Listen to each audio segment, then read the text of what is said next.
Kaya mong mahalang ating topic ngayon ay tinatanong ni Jerwin. Ang tanong niya ay bago daw siyang subscribers. Tinatanong niya kung ano ang pwede niyang gawin para unang lalabasan ang isang babae. So, ating pag-uusapan for today's video. Interesado ka bang malaman kung ano ang kasagot? Please keep watching para bago yan.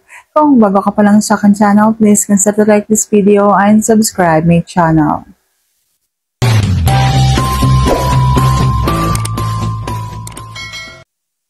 So ano nga ba ang gagawin mo para mauuna ang isang babae? Siyempre, dapat hindi ka magmamadali. Kasi kapag ka minamadali mo, ikaw lang yung mauuna.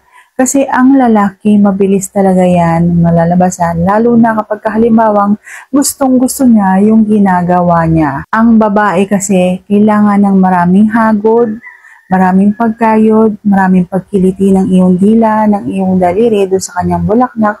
Bago yan malalabasan. Kaya dapat marami pong hagod at maraming kayod. Hindi lang yung basta pasok, hugot, labas, pasok, ganyan. Dapat marami ding trabaho. Hindi lang yung basta ipinasok mo, yun na yun. Dapat tatrabahuhin mo ang katawan ng isang babae.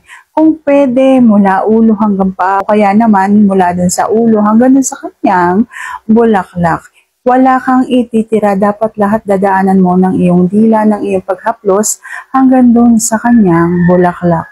At siguradong kapag halimbawang trinabaho mo ng maayos ang katawan ng isang babae, siguradong mauuna yan kesa sayo. At kung halimbawa naman ikaw yung lalaki na hindi mahilig magtrabaho sa katawan ng isang babae, dapat po kapag kumayod kayo doon sa bulaklak ng isang babae, dapat natatamaan yung kiliti ng isang babae. Kapag halimbawang naramdaman mo na pagkayod mo doon sa kanyang bulaklak ay napadiin yung hawak niya sa'yo o kaya naman napahalinghing siya ng bahagya, siguradong yun yung masarap. At doon mo lagi dadaanan ng iyong pagkayod. Hindi lang yung tusok, dapat kinakayod din ha. Hindi lang yung basta humugot ka, bumaon ka, ganyan. Hindi mo ikakayod. Yung pagkayod ay dapat sinasagi mo sa mga gilid-gilid kung saan mas nakakakiliti.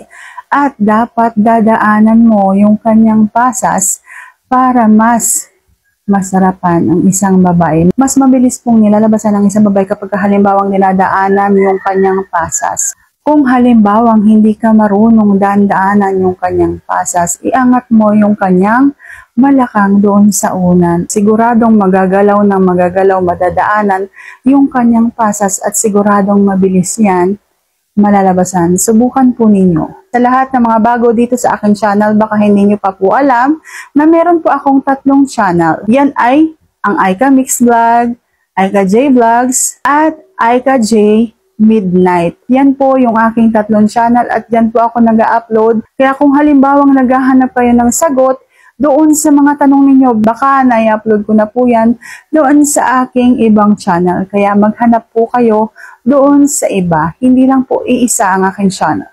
So sana sagot ko ng tamang itanong. If you like this video, please consider to like this video and subscribe my channel. Thank you for watching. See you on my next vlog.